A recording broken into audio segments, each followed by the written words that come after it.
اپنی ماں اور بیٹیوں اور بہنوں کی حوصلہ افزائی کے لیے میں کہا کرتا ہوں، اسلامی تاریخ میں کچھ عظمتیں ایسی ہیں جو مردوں کو نہیں ملی، عورتوں کو ملی۔ رسول اللہ صلی اللہ علیہ وسلم پر سب سے پہلے ایمان لانے والی ایک عورت ہے، مرد نہیں۔ رحمت عالم صلی اللہ علیہ وسلم غار حرا سے جب اقرا کی پہلی 5 آیات کا سبق لے کر لرزتے ہوئے گھر سیدہ خدیجہ کے پاس آئے اور آ کے کہتے ہیں زملونی زملونی، مجھے کمبل اڑا دو، رعب تھا قرآن کا، چلا دو، مجھے کمبل اڑا دو، سردی لگ رہی ہے۔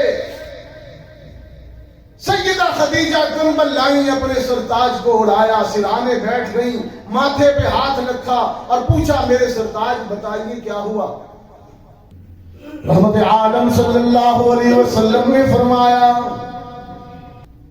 خدیجہ آج غار حرا میں ایک فرشتہ آیا اور میرے قلب اطہر پر یہ قرآن نازل کیا۔ رحمت عالم صلی اللہ علیہ وسلم نے پڑھنا شروع کر دیا، اقرأ باسم ربک الذی خلق، خلق الانسان من علق، اقرأ ربک الاکرم الذی علم بالقلم، علم الانسان ما لم يعلم۔ زبان نبوت خاموش ہوئی۔ رحمت عالم نے سورہ علق کی پہلی 5 آیات سب سے پہلے امت میں سے ایک عورت کو پڑھ کے سنائی ہے۔ اس پہ غور فرمائیے۔ میں اپنی بیٹیوں کی حوصلہ افزائی کے لیے جملہ دہرا رہا ہوں، محمد عربی کی زبان سے پوری امت میں سب سے پہلے قرآن سننے والی ایک عورت ہے۔ رحمت عالم کی زبان سے تلاوت مکمل ہوئی، سیدہ خدیجہ فوراً عرض کرنے لگی اشہد ان محمد رسول اللہ، میں گواہی دیتی ہوں آپ اللہ کے سچے رسول ہیں۔ پہلی مسلمان سیدہ خدیجہ الکبریٰ رضی اللہ تعالی عنہا اس امت کی پہلی مسلمان ہیں۔ اگرچہ مردوں میں یہ اعزاز صدیق اکبر کا ہے، لیکن ترتیب میں خدیجہ کے بعد ہے۔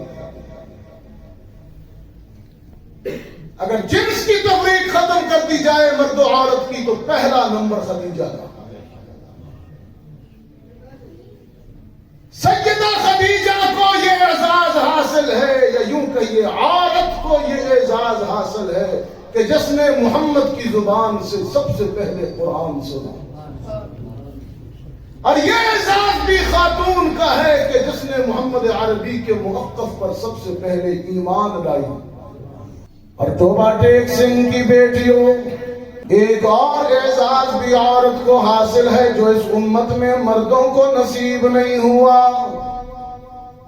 سرکار دو عالم صلی اللہ علیہ وسلم کے موقف پر، دین پر سب سے پہلے جان کا نذرانہ دینے والی، سب سے پہلے دین کے لیے جان دینے والی، شہید ہونے والی بھی ایک عورت ہے۔ بیٹیاں سن رہی ہیں میری؟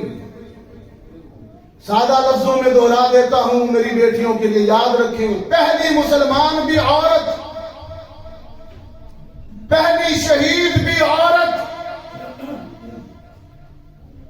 اور پہلی شہید کون ہے؟ سیدہ سمیہ، وہ بوڑھی مسلمان بڑھیا، حضرت عمار کی ماں اور حضرت یاسر کی اہلیہ، بڑھیا حضرت سمیہ رضی اللہ تعالی عنہا عربی پر ایمان لے آئی۔ ابو جہل اور کفار نے ایمان لانے کی پاداش میں حضرت سمیہ کو مکہ کے چوک پر باندھ دیا، بوڑھی عورت کو، اور ابو جہل ہاتھ میں بچی اٹھا کر، بھالا اٹھا کر اس بوڑھی مومنہ کو خوف زدہ بھی کرتا ہے اور کہتا ہے بتا، اتاروں یہ تیر تیرے بوڑھے جسم میں؟ ابو جہل کہنے لگا بتا سمیہ، یہ تیر اور یہ خنجر تیرے بوڑھے جسم میں اتاروں، بول ایمان چھوڑتی ہے یا جان بچاتی ہے؟ ٹوبا ٹیک سنگھ والوں لرزتے ہوئے، کپ کپاتے ہوئے بوڑھے ہونٹوں پہ ایک ہی جملہ آیا۔ حضرت سمیہ کہنے لگی ابو جہل، یہ تو ایک جان ہے، یہ تو ایک بوڑھی جان ہے، اگر خدا مجھے حشر تک کروڑوں جانیں بھی دے تو میں ہر جان محمد عربی پہ قربان کرتی چلی جاؤں۔ ابو جہل مشتعل ہو گیا، ابو جہل مشتعل ہو گیا، غصے میں آ گیا اور اپنا نیزہ، اپنا بھالا، اپنا خنجر بوڑھی سمیہ کے وجود میں پیوست کر دیا۔ خون رنگین پھوٹا، جان آفرین کے سپرد کر دی۔ سمیہ نے راہ خدا میں پہلی شہید ہونے کا اعزاز پا لیا۔ عورتیں کو کم ہوتی، آج کا ادیب کہتا ہے کہ صنف نازک نہیں، یہ صنف نازک۔ ہزاروں مردانگیاں سمیہ کی نسوانیت پہ قربان۔ عورت صنف نازک نہیں ہے، عورت صنف کامل ہے۔ مرد اگر بدبخت ہو جائے تو ابو جہل بن جاتا ہے، عورت اگر بختوں والی ہو تو فاطمہ الزہرا بن جاتا ہے۔ وہ آئی تھی نا فاطمہ الزہرا، اللہ، یہ میں اپنی بیٹیوں کو تحفے دے رہا ہوں، ہدیے دے رہا ہوں۔ یہ ہماری آئیڈیل ہونی چاہیے۔ ہماری آئیڈیل مغرب کے فلمی دنیا کے یا ہندوستان کی فلمی دنیا کے بدبودار پیکر نہیں ہونے چاہیے۔ میری بیٹیوں کے، میری بچیوں کی آئیڈیل فاطمہ الزہرا، خدیجہ الکبریٰ، حضرت سمیہ اور حضرت